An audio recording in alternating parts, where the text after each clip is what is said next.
किसी भी संख्या का घात लिखना। हम यहाँ पे क्या बताने जा रहे हैं कि किसी भी संख्या का हम घात कैसे लिखते हैं। जैसे में यदि लिखा हुआ है कि 2 गुणे 2 गुणे 2 गुणे 2 और यह जो है n बार है, तो इसका मतलब ये होता है कि ये जो 2 है इसके पावर n घात। जब 2 गुणे 2 गुणे या कोई भी संख्या अगर इसके जगह पे 3 4 5 6 कुछ भी दिया हो तो उसका मतलब ये होता है कि जितने बार वह गुणा के रूप में लिखा हुआ है उतना घात उस पे लिखते हैं, उस पे उतना घात लिखते हैं। अब देखो, जैसे कि यदि हम लिखे हैं कि 5 गुणे 5 गुणे 5 गुणे 5, क्या लिखे हैं 5 गुणे 5 गुणे 5, तब हम क्या होगा कि यह जो है 5 ये 1 2 3 4 बार है, इसके पावर 4 हो जाएगा, इसके पावर क्या होगी 4 हो जाएगी।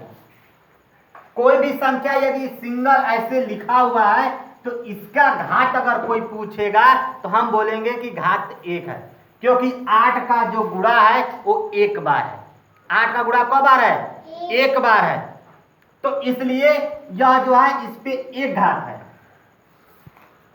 अगर इस पे अगर हम 10 घात लिख देते हैं या 8 घात लिख देते हैं तो 8 घात का मतलब ये हुआ कि 8 गुणे 8 गुणे 8 गुणे 8 गुणे 8 गुणे 8 गुणे 8 गुणे 8, यानी 8 को 8 बार लिखेंगे। 1 2 3 4 5 6 7 8, 8 को कई बार लिखेंगे 8 बार लिखेंगे।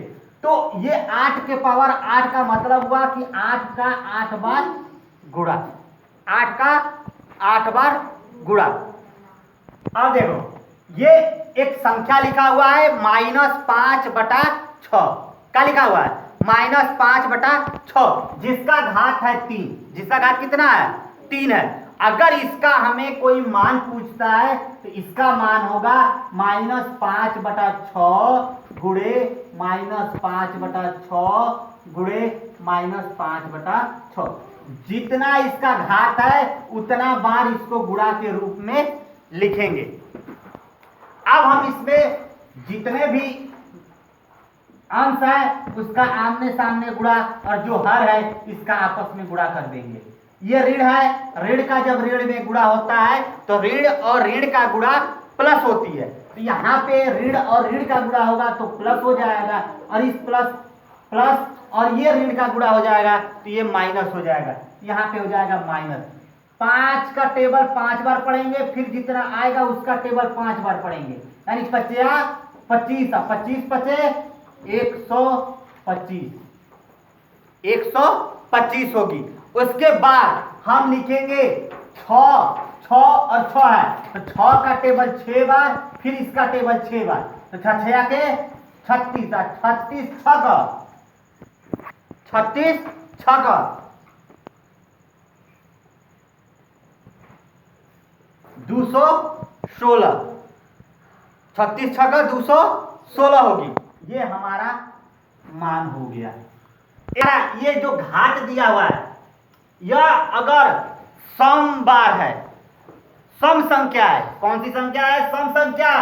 यदि यहाँ पे घात सम संख्या है तो जो ऋण का गुणा होगा वो प्लस में होगी। अगर यह विषम है तो ये जो ऋण है यह ऋण ही होगा।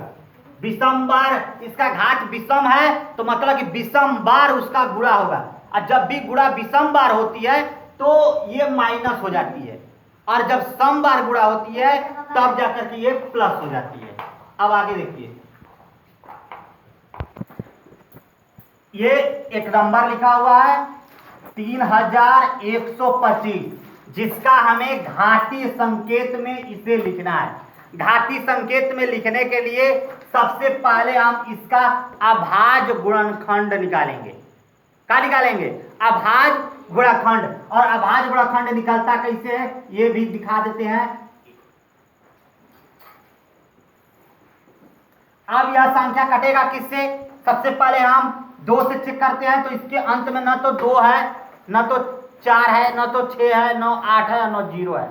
जब 2 से वही संख्या कटती है जिसके अंत में 2, 4, 6, 8 और 0 होती है, लेकिन इनमें से कोई नहीं है, ये 2 से नहीं कटेगा। और जिस संख्या के अंकों का योग जब 3 से कटता है तो वह पूरी संख्या 3 से कटती है। जैसे कि 5 2 7 1 8, 8 9 10 11, जो कि 3 से नहीं कटेगी।